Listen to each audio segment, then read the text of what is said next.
Panduan belajar pengendalian internal atas siklus transaction. Di sini tertulis internal control of transaction cycle, ya. Sebelum masuk ke pengendalian siklus, itu sebenarnya kan yang lalu sudah ada berbagai konsep mengenai pengendalian dan apa pentingnya pengendalian. Nah, pengendalian itu kan diterapkan dalam berbagai skema atau sektor atau bidang gitu ya. Apapun itu sebenarnya meliputi pengendalian, asal ada kegiatan sebenarnya di sana ada pengendalian gitu. Setiap hal itu sebenarnya ada konsepnya. Nah, sebelum masuk ke pengendalian yang siklus, itu ini dipaparkan di sini, disampaikan itu pengendalian SIA, jadi sistemnya yang dikendalikan ya. Karena nanti di siklus itu juga ada terlibat kan dengan sistemnya itu gitu. Yang perlu diberi pemahaman adalah di sana ada yang spesifik di dalam siklus, tapi ada juga yang umum di dalam sistemnya. Di luar SIA juga ada tentunya, dan sebenarnya konsepnya mirip ya, ditempatkan di mana-mana itu bagiannya mirip, cuma kan ditempatkan ini di dalam SIA, ini ditempatkan di dalam siklus, ini ditempatkan di dalam pemrosesan apa itu misalnya rekrutmen, ditempatkan dalam sistem pengangkatan pejabat dan sebagainya. Nah, itu seperti itu yang perlu dipahami. Baik, Anda dapat melihat di sana, Anda pelajari di dalamnya itu ada pengendalian SIA secara umum. Nah, itu utamanya kalau sistem itu kan ada ranah yang dikendalikan itu saat input, proses. Kalau proses itu mungkin terkomputerisasi, itu prosesnya tidak begitu nampak, tapi ada yang nampak juga prosesnya secara manual dilakukan. Siapa yang melapor, siapa itu kan proses gitu ya. Itu juga perlu gitu ya. Jadi ada sistemiknya, ada juga manualnya tetap ada gitu. Dan semuanya itu harus dikelola gitu. Kalau tidak kan akan uncontrol atau tak terkendali gitu, namanya ya. Ya itu kalau pengendali kuda itu kan, kuda itu bisa jalan, berhenti, belok itu. Kalau uncontrol itu lari sendiri gitu. Itu kuda, maka kuda itu kan disebut pengendali ya, pengendali kuda agar jalannya sesuai dengan yang diharapkan. Itu analogi ya. Tapi cocok juga sih untuk memikirkan, oh iya Pak Kusir itu kan mengendali kuda gitu ya. Kuda itu bisa hidup sendiri, gitu, bisa jalan sendiri, gitu. Maka dikendalikan, gitu ya. Beda dengan mobil ya, mobil itu kan tetap apa ya, tetap harus ada yang injak gas gitu ya, ada injak gas ya, baru bisa jalan. Terus ada yang menyetarter dan seterusnya itu baru bisa jalan. Tapi kalau kuda itu kan ya mau dia bisa gitu ya. Maka di sana ada kacamata kuda gitu ya, ada kekang, ada orang yang bisa mengendalikan belak-belok. Nah, itu konsep yang mungkin perlu Anda pikirkan. Nah, di analogi ini juga menjadi alat bantu ya ketika Anda memikirkan kenapa ya butuh pengendali gitu ya. Nah, kuda aja hanya satu dua gitu ya. Nah, apalagi di dalam organisasi itu banyak ya, perangkatnya, orangnya, kemudian yang terlibat, wah banyak gitu ya. Nah, itu juga harus dipikirkan cara mengendalikan itu. Oke, kita ulang lagi. Di sana ada ranah, kalau di sistem biasanya kan ada input, proses gitu ya. Kemudian ada output gitu ya. Kemudian ada penggunaan komputer. Nah, ini dari buku Tata Sutabri gitu ya. Mungkin di luar konteks Anda, tapi ini saya masukkan karena melihat apa ini ya, oh pengendalian tuh macam-macam gitu ya. Ya termasuk yang kemarin itu bisa dilihat kembali konsep dasarnya. Nah, contohnya yang harus Anda pelajari, input itu apa yang dikendalikan. Di sana ada data di input benar. Kalau kita berpikir di sini saja data itu di input itu benar, Anda tentu akan mengembangkan konteksnya sendiri di dalam suatu entitas nantinya. Anda suatu saat akan berpikir seperti itu ya. Data itu diinput agar benar bagaimana? Banyak sekali ya.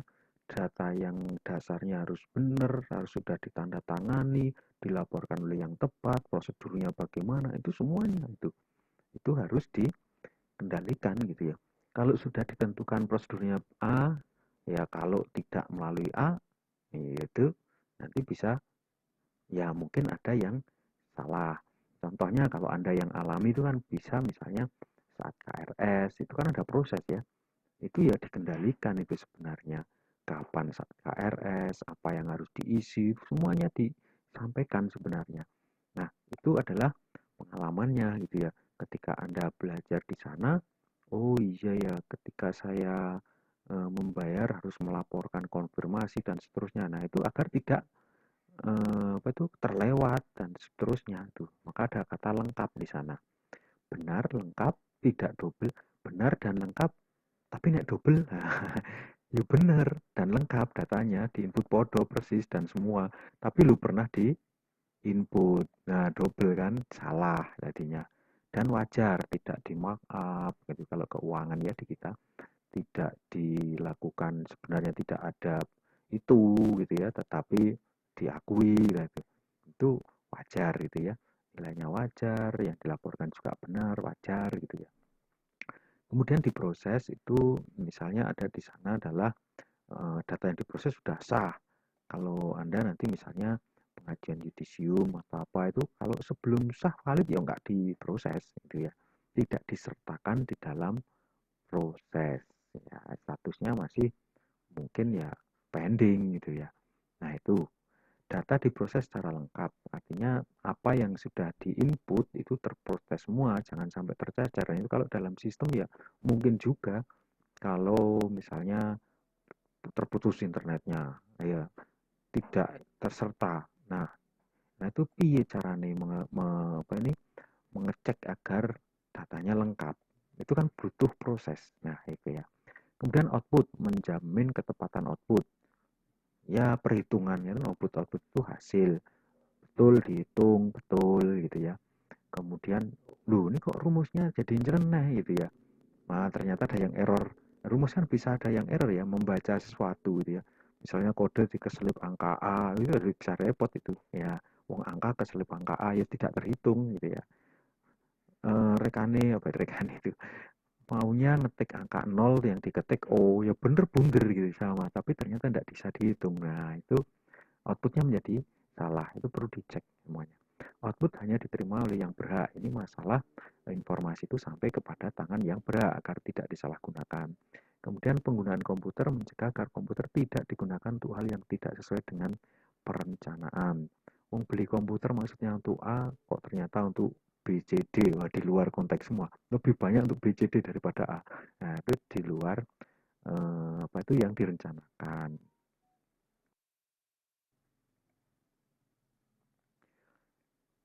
Baik, ini kita mulai mengarah ke siklus ya. Pengendalian internal vs siklus transaksi. Ini pemahaman dasarnya ya. Dalam setiap siklus transaksi dibutuhkan pengendalian internal. Ya, tidak hanya siklus ya. Tadi Anda berpikirnya, belajarnya adalah butuh dari berbagai sektor, termasuk di situ siklus ya, yang sedang dibahas ini. Ya. Dalam setiap entitas ini yang apa yang Anda pelajari itu adalah pemahaman bahwa apa ini entitas bisnis itu kan kegiatannya kadang menurut karakteristik mereka gitu ya. Kemudian sistem yang digunakan itu juga tergantung mereka ya karakteristiknya. Ada yang pakai Excel, ada yang pakai Accurate misalnya kalau di pencatatan ini. Ada yang pakai ERP gitu ya, ERP itu. Ada yang pakai Mayop, ada yang pakai tulis tangan, belum kegiatannya gitu. Ada yang pabrik gula, ada yang pabrik tempe, ada yang semua itu macam-macam membuat itu berbeda ya toh. Belum jumlahnya anggota atau apa tuh pegawai, belum pejabatnya siapa, siapa itu kelengkapannya banyak atau cukup menengah itu ya. Ada juga yang kecil gitu. Nah, itu berdampak pada pengendalian internal yang diterapkan gitu ya. Itu mungkin berbeda. Nah, maka dalam hal ini teori yang namanya kontingensi atau teori kontingensi itu sangat tergantung dengan karakteristik masing-masing perusahaan yang mereka sebut, saya sebut entitas itu mengakibatkan akan berbeda gitu ya, tergantung tadi kontingen gitu ya, tergantung itu teori kontingensi.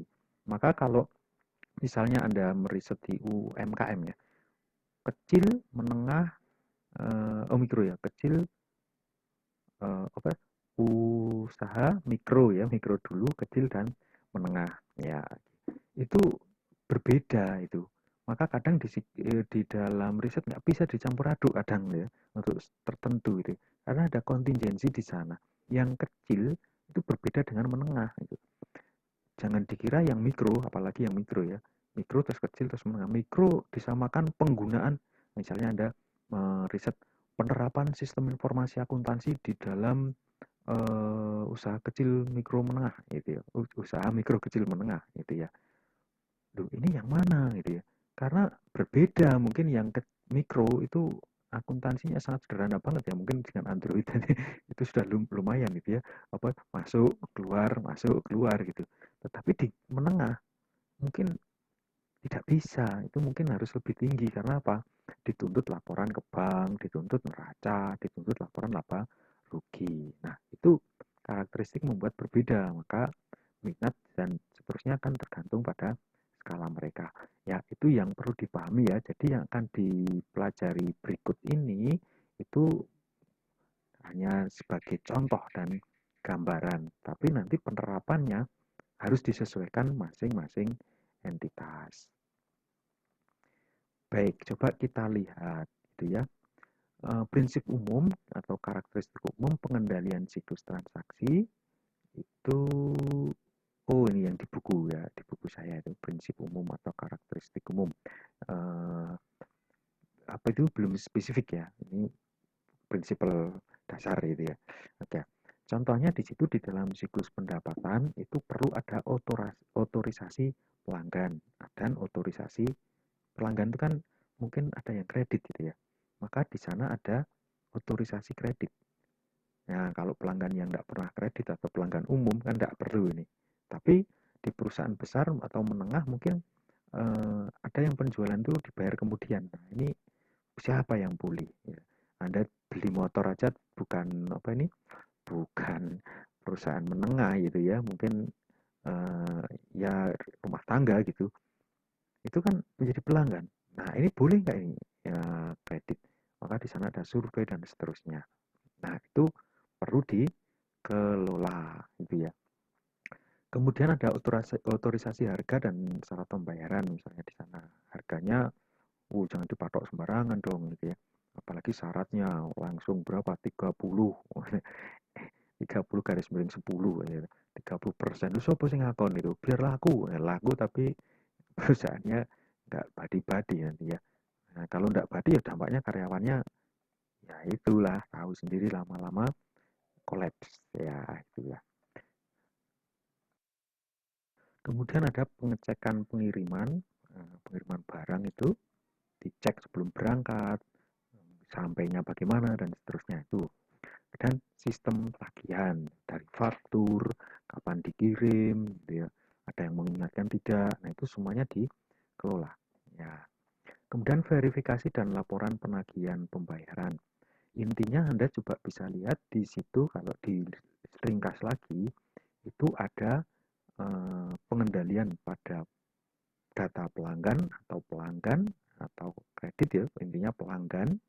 Kemudian ada harga, kalau pendapatan kan berarti harga jual gitu ya. Ini ada harga, ada di situ sistem tagihan. Ya, nah kalau di kan semakin menyempit gitu ya, pelanggan, harga dan tagihan. Nah, itu cara Anda belajar ya. Dari yang banyak itu bisa dipersempit. Tapi yang dipersempit Anda bisa memperluas. Ya, itu namanya Anda benar-benar belajar. Kalau mampu, ya toh, karena yang dibutuhkan kadang Anda harus berbicara mengenai yang sesingkat-singkatnya. Contohnya misalnya sedang dipanggil apa ya, dewan direksi atau direktur, kan tidak mungkin Anda membaca bagaimana sistem pengendalian di tempatmu gitu ya, tempat yang di kelolaan Anda itu ya, departemen apa saya nggak tahu. Masa Anda sebentar Pak, terus buka ada 3 halaman terus Anda baca satu persatu, tinggal pergi nanti ngantuk sama tinggal makan snack dan keluar gitu ya. Nah, itu Anda harus bisa meringkas dengan ringkas-ringkasnya.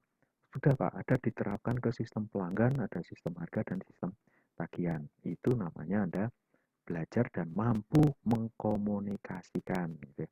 Maka di dalam sistem informasi akuntansi kan termasuk menjelaskan sistem ya sebenarnya, menjelaskan baik yang dalam lingkup detail maupun lingkup yang sederhana. Itu ya, sederhana itu singkat padat ya jelas.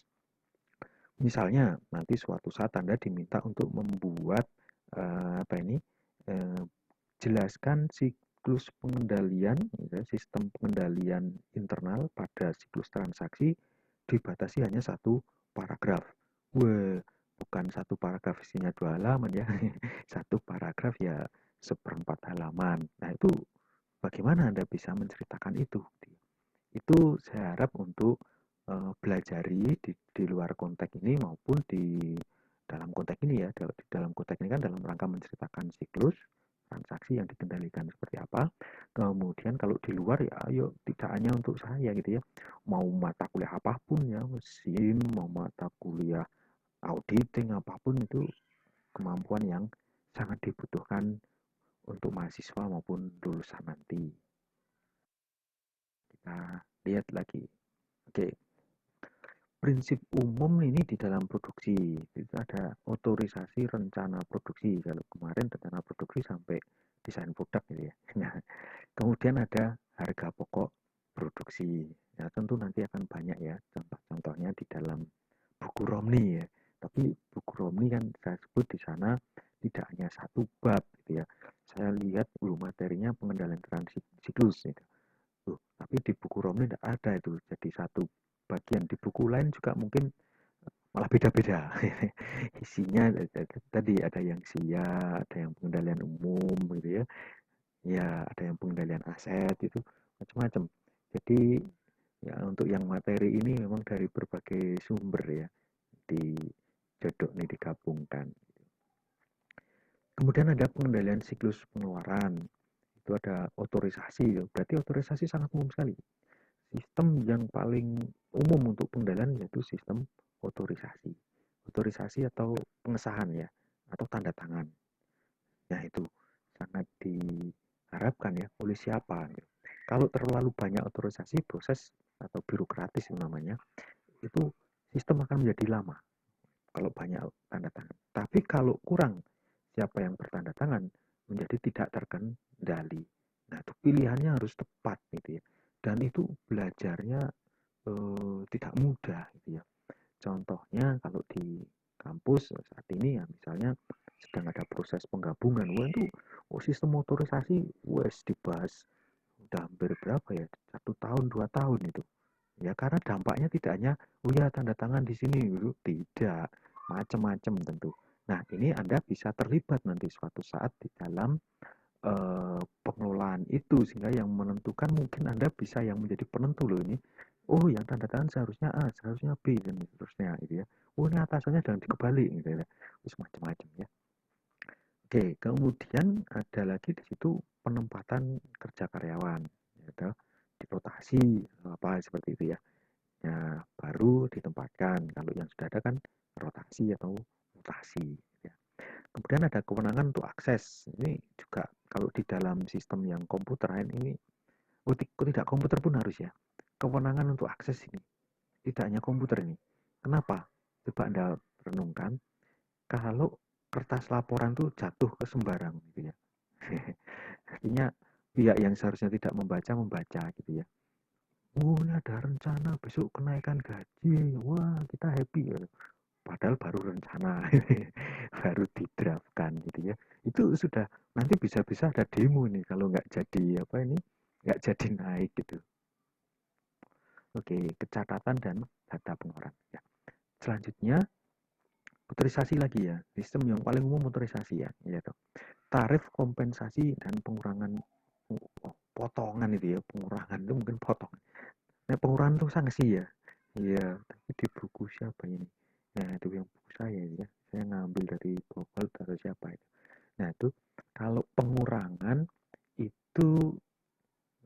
karena sanksi. Tapi kalau potongan itu mungkin karena apa ini? Mengembalikan pinjaman, kemudian tunjangan gitu, bayar pensiun, bayar iuran apa ini, kesehatan gitu. Maka terlibat dalam potongan gitu. Kompensasi itu ya ribet ya, bolehlah gaji atau honor atau apapun ya, itu diotorisasi. Kemudian verifikasi dan laporan pesanan. Jadi verifikasi itu ditinjau ya, atau diperiksa ya, bolehlah bahasanya ya. Kemudian untuk keuangan itu ada otorisasi utang, itu misalnya jumlahnya berapa yang mau diambil sama waktunya kapan. Jangan-jangan toko-toko ya udah sekarang dicairkan, waduh belum butuh gitu ya. Nah, kira-kira akses ke kas dan surat berharga itu maksudnya dikendalikan ya, tidak semua boleh masuk ke kas. Seneng gitu, mulai bawa dua ya, merah-merah ini. Tiap hari bawa merah, satu orang bawa dua ya. Kalau 10 orang habis itu. Ya, itu kalau tidak dibatasi misalnya atau kabur gitu ya. Bilangnya kabur semua. Nah, surat berharga juga sama gitu ya. Nah, karena itu berharga setara kas ya. Nah, itu. Nah, ini kalau Anda lihat di Romni, Anda ngacak ya, ini jadi per bab, bab 12 dan seterusnya, tapi hanya diambil apa ini bagian tertentu ya, mengenai siklus pengendalian yang ada, apa itu transaksi ya, siklus transaksi yang ada pengendaliannya. Ya, sorry ya, siklus transaksi yang ada pengendaliannya. Itu pun saya tidak akan menuliskan lengkap gitu ya, tapi memberi gambaran saja. Contohnya di sini. Nah, ini hampir di setiap siklus keluar ini. Nah, coba Anda lihat nanti cek ya di buku Romney. Itu kalau penerjemahannya agak beda, monggo ya. Itu kan saya mencoba membahasakan dalam bahasa Indonesianya yang kita pahami gitu ya.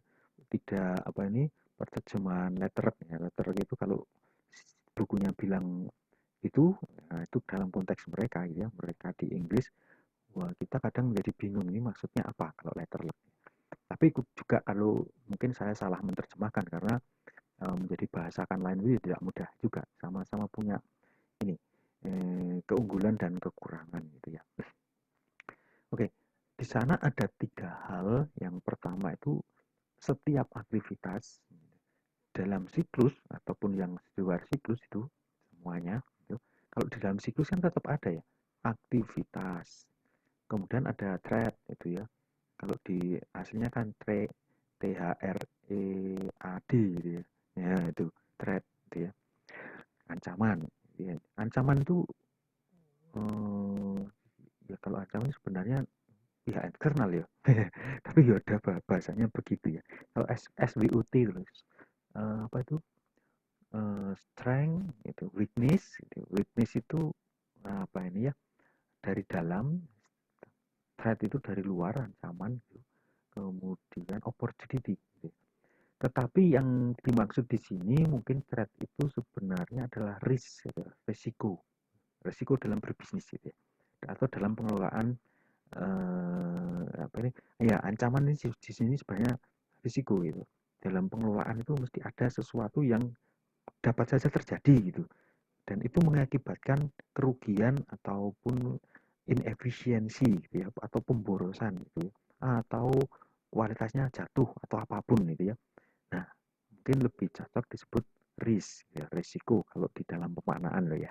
Ya, oh dia, yuk kok bisa mengatakan begitu ya? Wong threat kok di bukunya kok diganti risiko. Nah, itu memang kalau nanti Anda sudah belajar banyak itu akan tahu ya, bisa membedakan, apalagi menyampaikan seperti yang saya sampaikan. Ini risiko, ini threat, ini pengawasan ya. Di buku lain itu pengawasan bukan pengendalian.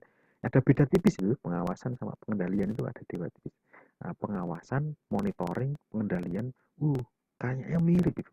Nah, itu ranah yang membedakan apa? Itu apa ya? Eh, Anda perlu belajar ya di sana ya. Nanti suatu saat mesti akan bisa membedakan, harus bisa itu membedakan pengawasan, kemudian pengendalian, kemudian ada monitoring, control gitu ya. Monitoring, control, evaluasi, wih, mirip semua. bisa jadi Anda bingung, yang muncul itu hampir sama itu ya. Yang muncul hampir sama. Tapi bedanya apa gitu ya. Oke, kita lihat di sana yang secara umum itu apa ya? Ada permasalahan umum, yaitu yang pertama itu master data tidak akurat atau tidak valid. Master data itu data induk ya. Boleh ya disebut data induk ya. Kalau di dalam konsep database atau kemarin mungkin Anda pelajari yang apa itu kan disebut master, data master, data utama atau data induk gitu ya. Oke, tidak akurat itu ya salah-salah ya, boleh kita katakan itu. Kemudian ada kebocoran data yang sensitif, mestinya tidak diketahui oleh pihak lain yang misalnya untuk keperluan apa itu top management kok sampai ke karyawan bawah, itu bocor itu sudah. Kemudian kehilangan atau kerusakan data, ini bisa flash disknya rusak. Perusahaan kok pakai flash disk ya, flash disk backup aja ya, yang utamanya mesti di hard disk gitu ya. Hard disknya error itu, nah hilang kan ya. Nah, rusak sebagian ya, mungkin karena proses migrasi atau apapun, komputer yang mati tiba-tiba dan seterusnya. Nah, kinerja kurang baik gitu. Nah, ini ada pengendaliannya seperti apa? Nah, ini contohnya, ini saya tulis mungkin hampir semuanya. Contohnya di sana, satu itu ada pengendalian pemrosesan data secara terintegrasi. Ini bisa diterapkan ini. Bagaimana cara mengendalikan data yang eh, terintegrasi itu. Pengendaliannya juga terintegrasi ya. Jadi kalau pimpinan bisa melihat, atasannya bisa melihat lagi dan seterusnya. Tidak tertutup gitu ya. Nah, itu perlu dirancang. Kemudian pembatasan akses pada master data. Jadi kalau yang misalnya bagian SDM itu yang boleh mengedit data pegawai ya, yang lain jangan gitu ya. Meskipun bisa tapi tidak boleh ngedit gitu.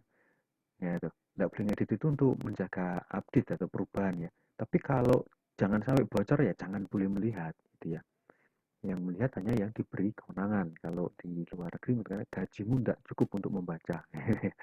Artinya struktural jabatannya belum mampu ya, belum pulih. Kemudian review perubahan master data. Jadi ada yang menelaah gitu ya dari secara periodik. Loh, ini kok tiba-tiba berubah gitu ya. 2 tahun nggak tahu ternyata gajinya sudah dinaikkan sendiri. Nah, itu perlu direview. Kemudian ada pengendalian akses. Siapa yang berat tadi ya sama ya. Pembatasan kan ini dikendalikan boleh tapi harus bagaimana gitu ya. Harus ada surat pernyataan, harus tahu kewenangannya, harus dilatih dulu, harus diberi pemahaman dan seterusnya. Kemudian ada inskripsi ya. Kalau Anda tahu kan sekarang banyak bahasa namanya encrypted ya. WA itu encrypted atau enggak ya? Kadang ada ya, aman karena encrypted gitu ya, WA, ya, di, apa, WhatsApp. Encrypted itu berarti bolehlah dikatakan tuh terpecah-pecah ya penyimpanannya. Bahkan terpecah tidak hanya di satu komputer itu, terpecah di berbagai komputer.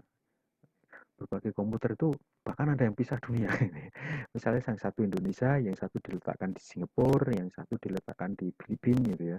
Misalnya tiga ini kemudian dibaca menjadi satu lagi. Nah, encrypted.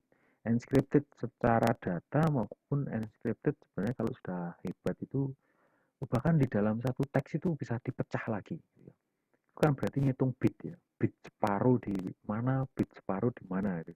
Wah itu orang sistemnya. Kalau kita hanya tahu aja ya inskripsi itu apa. Kemudian ada pembuatan token. Tentu Anda kalau pakai PIN gitu ya, boleh ya pakai PIN gitu ya. Transaksi di OVO pakai PIN gitu ya. Internet itu bukan internet bankingnya, mobile banking gitu ya. Atau di sekuritas itu punya PIN gitu ya.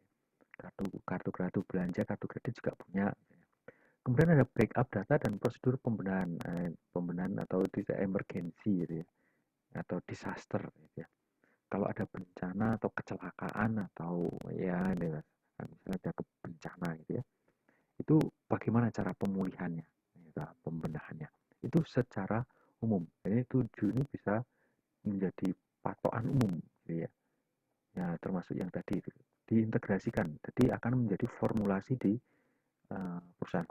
Nah, jadi mungkin Anda nanti tugas itu output dari sistem informasi, baik di SIA ataupun yang lain gitu ya, mungkin perancangan atau mungkin apapun mungkin bisa jadi itu termasuk kan mempelajari daripada sistem yang sudah ada gitu ya. Kadang bagaimana bisa merancang pengendaliannya kalau belum pemahaman sistem yang sudah ada. Maka di gede ini memahami sistem yang sudah ada itu, tapi bukan berhenti di itu sebenarnya ya. Kemampuan Anda itu adalah sampai merencanakan atau merancang, mencari apa tuh, menemukan hal yang kurang kemudian menambahkan sesuatu yang memperbaiki gitu. Itu kemampuan Anda loh ya. Ini saya katakan sebagai Anda sebagai mahasiswa gitu. Kalau lu bagus tidak pernah itu memberi caranya membenahi daripada data di perusahaan seperti ini ya. Lah, ya itu namanya berarti belum belajar secara benar. Artinya tidak bisa mengaktualisasikan apa yang diperoleh itu ya. Yang diperoleh tidak mungkin lah kita membahas pengendalian di dalam misalnya perusahaan jasa pengiriman, pengusahaan jasa hotel, apapun. Berapa lama ya? Wong Anda terjun di jasa hotel sendiri ya misalnya. Itu mungkin menerapkan sistem pengendalian itu sampai 5 tahun itu nggak selesai. Iya, nggak selesai. Apalagi cuma satu berapa itu satu semester gitu ya. Itu ilmunya masih sangat dasar. Mungkin nanti akan Anda ditambahi dengan penjelasan dari kementerian gitu ya. Mungkin diberi penjelasan dari pemerintah daerah gitu ya. Mungkin dari sistem penjaminan mutu gitu ya. Atau quality insurance ya. Quality assurance ya, assure gitu ya. Assure itu yakin gitu ya. Quality kayak memberi keyakinan terhadap kualitas, assure gitu ya, assurance namanya. Bukan insurance ya. Kalau insurance itu asuransi ya. Ini karo assure gitu ya. Oke. Uh, ya, belum lagi mungkin nanti ditambah dari kalau Anda ikut ISO gitu ya atau standar pabrikan gitu ya. Nah, itu kan banyak sekali gitu ya. Maka Anda akan berhadapan dengan pola pengendalian yang mereka harapkan dan diminta gitu. Dalam mungkin dalam auditing gitu ya, menerapkan pengen gitu ya. Ini agar jangan sampai piutang ini lolos dari perhatian itu. Apa yang Anda lakukan itu minta gitu ya, diterapkan gitu ya. Nah, itu kira-kira begitu ya. Jadi Anda belajarnya apa? Dari sistem pengendalian yang umum ini. Nah, ini bisa mungkin diambil, oh yang ini aja dulu. Gitu. Anda membuat master data yang akurat atau tidak valid itu secara praktik di lapangan, saya pikir 1 tahun itu hebat, gitu ya. 1 tahun hebat loh ya, 1 tahun itu, 1 poin itu, 1 poin hebat. Ya, itu. Wah tambah ini gitu. Untuk bisa sampai jalan loh menjadi budaya ini, wah hebat ini. Nah, Anda beberapa pegang 4 ini aja sudah hebat gitu ya, mengatasi dengan cara ini. Ya, ya ini aja belum sok kelewat loh ini. Apa disaster itu. Oke lah, itu gambarannya ya. Jadi apa yang saya katakan adalah kenapa ya gitu ya. Misalnya, kenapa sih kita hanya belajar pengendalian internal koyo ngono-ngono kuwi diwaca gitu. Ya karena belajar membaca gitu ya. Nah, ya, suatu saat menerapkan, wih, baru buka-buka lagi nanti. Iya, oke, sebentar. Maaf, ya nggak kelihatan sih di Anda. Ini apa tadi? Baterainya mau habis gitu ya. Lupa menerapkan sistem pengendalian baterai komputer. Semestinya kan eh, sekian persen sudah harus ditancap. Tapi kadang lupa nyabut juga kelamaan. Ya itu yo itu contoh pengendalian ya. Jadi baterai komputer itu kenapa kalau apa sih coba Anda pikirkan kalau sampai laptop saya tadi mati gitu mendadak gitu apa yang terjadi. Saya kira Anda tidak akan bisa mendengar suara saya ini lagi gitu ya. Loh kok bisa kok tidak mendengar gitu ya, kan tetap mendengar Pak gitu ya. Ya tapi mesti saya mengulang lagi dari depan tadi semuanya itu baru sama sekali baru, mungkin ada kendala yang lain karena tercetok hancur datanya ya. Sistem recording saya ini kalau ini apa itu saya tutup aja secara paksa belum selesai proses itu langsung tidak bisa di play, itu bukan di play ya, di play bisa suara ini nggak ada dan sebagainya. Nah itu kira-kira ya, nah itu secara mudah ya. Mungkin Anda bisa menerapkan di dalam pribadi Anda ya. Wih, ini waktunya saya harus belajar. Dikendalikan enggak? Enak game ini ya. Enak game lupa belajar itu berarti uncontrol gitu ya. Kalau kuda tidak ada pengendalinya, lari sana sini. Atau ya tadi semacam laptopnya, wow, wayai ganti baterai, itu pengendalian ya. Wayai ganti baterai gitu ya. Atau HP gitu ya. Kalau tidak dikendalikan, digeletek ke sembarangan, itu diambil orang HP-nya. Nah itu berarti tak terkendali saat meletakkan.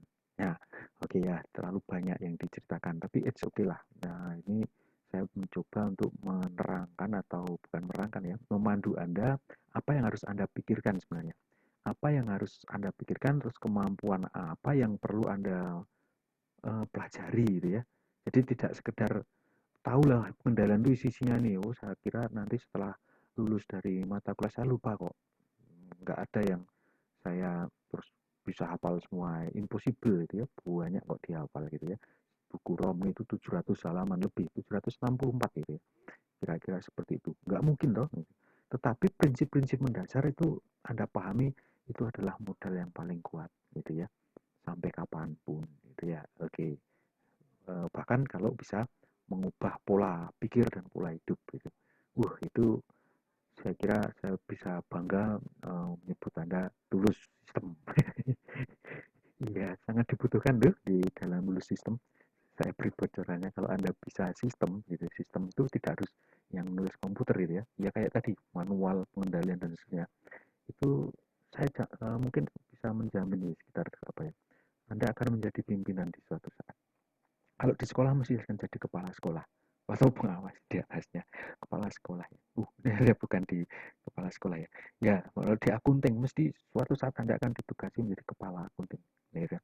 Tapi jangan pernah bermimpi dari sekarang menjadi kepala akunting tetapi tidak tahu apa yang akan dilakukan. Waduh, nanti akan diapakan anak buahnya. Yo, apa itu ya? Jadi kepala ya bisa, dunga-dungu gitu ya. Ada pertanyaan nggak tahu harus ngapa. Akhirnya yang terjadi stres. Nah, kalau mending kan tidak jadi kepala kalau stres gitu. Kalau jadi kepala itu bisa enjoy dan happy, itu baru ya lulusan dari orang yang dibentuk gitu ya, dari sarjana. Nah, berikutnya adalah masuk ke siklus penjualan. Ya, ini kalau lengkapnya dicek di buku Romney ya. Ini saya ambil contohnya saja. Mungkin juga bagian pengendaliannya tidak semua, mungkin ada yang semua gitu. Di ancaman atau risiko ya tadi ya. Itu mungkin tidak semua, apalagi di bagian sini gitu ya, aktivitas. Cuma saya tulis ini ya, aktivitas yang tersedia di Romney ya, yang dicontohkan. Oh, nggak ada karakternya ya. Oke, kalau Anda baca di buku saya atau langsung di Romney, Romney itu mencontohkan itu pada sistem yang menerapkan ERP ya, Enterprise Resources Planning gitu ya. Nah, itu. Jadi batasan Romney kan dia membahas kasusnya ada di situ, di ERP gitu ya. Bukan sistem yang manual, bukan sistem yang apa ini, mungkin single komputer gitu ya, Miyop atau Excel itu bukan ya, tapi bisa diterapkan tapi dipilih gitu ya. Silahkan, mungkin ada yang di Romney tidak masuk, bisa ditambahkan. Dalam praktiknya begitu. Atau yang di Romney ada tidak dipakai, ya itu bisa saja terjadi. Atau memang sebenarnya mengharapkan tapi belum bisa diterapkan karena memang mengurusi yang lain belum mampu gitu ya, belum selesai gitu ya, masih dalam proses pengembangan. Oke, kita lihat contoh ya. Itu ada penjualan, itu adalah input data penjualan. Itu aktivitas ya. Jadi dia mengkategorikan dalam setiap aktivitas apa ya. Oh, di penjualan itu ada penjualan gitu ya. Nah, input datanya ada saat mengirim, ada saat menagih, ada saat oh ini faktur dulu ya, pembuatan faktur gitu ya. Ada saat menagih. Ya, menagih itu mungkin bulan berikutnya atau seterusnya itu. Kalau faktur kan di setelah barang diterima itu ya. Mungkin juga belum masuk ya, misalnya kalau retur gitu ya, atau komplain gitu ya, batal gitu ya, dan macam-macam gitu ya. Nah itu bisa ditambahkan gitu ya, komplain, retur, kemudian apa ya, bisa membayar. Kenapa kok batal gitu ya? Ya mungkin karena bencana dan sebagainya diputuskan, atau apalagi ya itu pilot dan seterusnya. Ya itu. Oke, tentu Anda bisa menggabungkan dengan teori yang lainnya ya. Ya, ini hanya 1, 2, 3, 4 ya. Yang utama. Tentu sistemnya akan ditambah itu sistem aslinya. Coba kita lihat. Ada permasalahan di sana, pesanan tidak lengkap atau tidak akurat. Yang diinput itu kurang, itu apa ya, potensi risiko itu. Lupa ya, sedang ngetik dipanggil keluar atau teman itu, wah, tersave kurang atau melihatnya kurang. Nah, gitu ya, data apa tidak ada gitu misalnya. Nah, itu kemungkinan terjadi. Kemudian ada pesanan tidak valid. Tidak valid itu mungkin barangnya tidak ada. Ya kalau sistemnya mendukung ya mungkin tidak terjadi gitu ya. Tapi kalau tidak ya sangat mungkin terjadi pesanan tidak valid gitu. Eh, Perhitungannya keliru dan seterusnya di dalam apa ini input misalnya. Atau misalnya angkanya seharusnya 100.000 ketik 10.000, itu tidak valid. Oke, kemudian piutang tidak tertagih tadi ya, barang tidak tersedia atau kehilangan pelanggan, cabut gitu ya, atau mengundurkan diri, tapi biasanya nggak lapor. Ya oke, oke. Atau ya ada banyak hal lah ya, nggak usah contohkan semuanya ya. Kemudian ada ini pengendalian yang diterapkan itu. Pengendalian saat input data ini ya belum jelas ya diapakan ya, tapi diterapkan. Biasanya kalau manajer sudah paham, oh harus diperiksa gitu ya, oh harus dilatih dulu gitu ya. Ada nggak pelatihannya untuk cara input ya? Coba di pegawai bank itu kan dilatih itu. Kalau enggak, itu nyoba ngeklik, terlalu berpikir yang lain, bisa yang diinput lain gitu ya. Nah, dibaca ulang atau apapun gitu ya. Nah, itu pengendalian input. Kemudian pembatasan akses pada data master. Tadi kan di umum juga ada ya pembatasan akses, tapi ini spesifik ke master pelanggan ini sebenarnya. Pelanggan atau penjualan boleh. Ya, atau barang itu, harga barang boleh. Ya, kalau pelanggan, oh jangan jutek-jutek. Wong tidak boleh kredit, yes gitu ya. Wah, harus tolong dibantu saya ya biar bisa gitu ya. Nah, itu. Kemudian tanda tangan digital atau tertulis. Nah, sekarang ada yang kalau pesanannya digital apa yang harus dilakukan ya? Buktinya apa gitu. Kemudian ada pembatasan kredit karena ini tidak terpakai. Otorisasi penjualan pada pelanggan baru untuk menangani yang tidak tertagih atau apapun itu ya. Kemudian ada umur piutang dikendalikan, itu dibuat daftar dan seterusnya, siapa yang memeriksa gitu ya, dan seterusnya. Kemudian penggunaan barcode atau RFID, muncul itu RFID di bukunya Romni ya. Atau yang edisi 13 ada nggak? Udah lama sih RFID gitu ya. Tapi jarang melihat ya kita ya. Di Indonesia jarang melihat. Kemudian pelatihan, ya, penghitungan fisik itu juga menjadi lingkup dari tata cara untuk mengendalikan. Ada prediksi penjualan dan aktivitas itu nanti, nanti gitu ya, prediksi penjualan dan aktivitasnya apa yang dilakukan. Ada manajemen risiko dan evaluasi, termasuk disaster management itu masuk di sini, manajemen risiko ya. Nah, yang ini dicari sendiri ya. Kalau pengiriman yang apa ya, ancamannya mungkin barang tidak sampai, kemudian salah alamat dan seterusnya itu gitu ya. Pengiriman rusak, ya, barang rusak dan seterusnya, itu caranya bagaimana gitu ya. Packingnya, alamatnya jelas gitu ya. Iya. Gitu. Oke. Kemudian ada tagihan atau faktur. Misalnya faktur lupa dikirim gitu ya, permasalahannya. Ya, terus bagaimana cara mengendalikannya agar tidak lupa gitu ya misalnya. Kemudian penagihan piutang, wah lali ra ditagih, terlalu cepat, terlalu bolak-balik. Karena pelanggannya menjadi sungkan ya ditukar tagih. Nah, itu. Nah, oke. Ini adalah contoh aktivitas. Jadi kalau dalam mempelajari sistem yang berlaku biasanya kan apa yang pengendalian yang diterapkan. Ya mungkin manajernya bahkan tidak tahu kalau itu pengendalian gitu ya. Karena itu yang penting saya akan melakukan itu. Loh apa Pak? Nah kalau jam sore karyawan nggak boleh masuk gitu ya, dikunci. Nah, itu pengendalian juga sebenarnya. karena mungkin dapat cerita dari teman gitu. Terus ini Pak, ini misalnya eh, tidak boleh nih dekat dengan minuman gitu ya, minuman apa itu, eh, komputer dekatnya ada minum gitu ya. Takutnya kan minumnya tumpah masuk komputer gitu ya. Nah, komputernya tuh ngambek gitu ya. Nah, itu kan pengendalian. Tapi mungkin dalam pengalaman mereka menerapkan itu, gitu. Tapi tidak tahu ini pengendalian atau bukan. Yang penting biar aman, gitu ya. Nah, biar aman itulah sebenarnya adalah konsep pengendalian. Ya, kita lanjut dulu ya. Ini dikembangkan terus ya. Belajarnya mungkin Anda baca pelan-pelan ya, sambil merenungkan. Kemudian ada di siklus biaya atau pembelian di situ. Ada saat pesanan, ada ini mungkin ada di atasnya lagi, bukan pesanan. Pesanan kan order ya. Permintaan itu sudah ada. Permintaan dari siapa? Gudang. Loh, kenapa harus minta gitu ya? Karena mau habis. Lu nentek, lu minta kapan? Ya kalau sempat gitu. Ya misalnya sebelum habis sudah diminta, pesanan tinggi nggak tersedia nanti. Nah itu permintaan ya di atas pesanan gitu ya. Ya. Kemudian ada saat penerimaan barang misalnya di situ ada otorisasi faktor masuk gitu ya.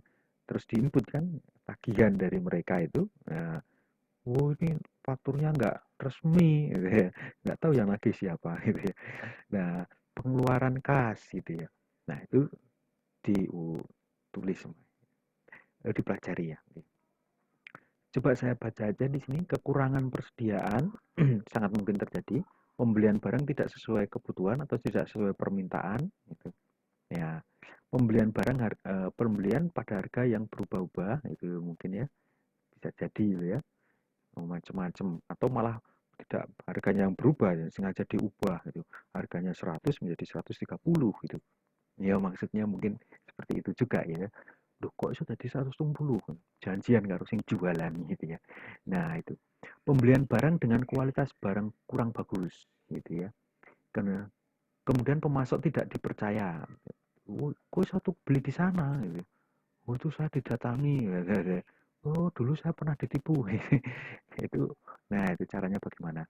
Kemudian pembelian pada pemasok yang belum disetujui, artinya itu belum menjadi rekanan atau apapun sehingga belum ya tahu bagaimana kondisinya.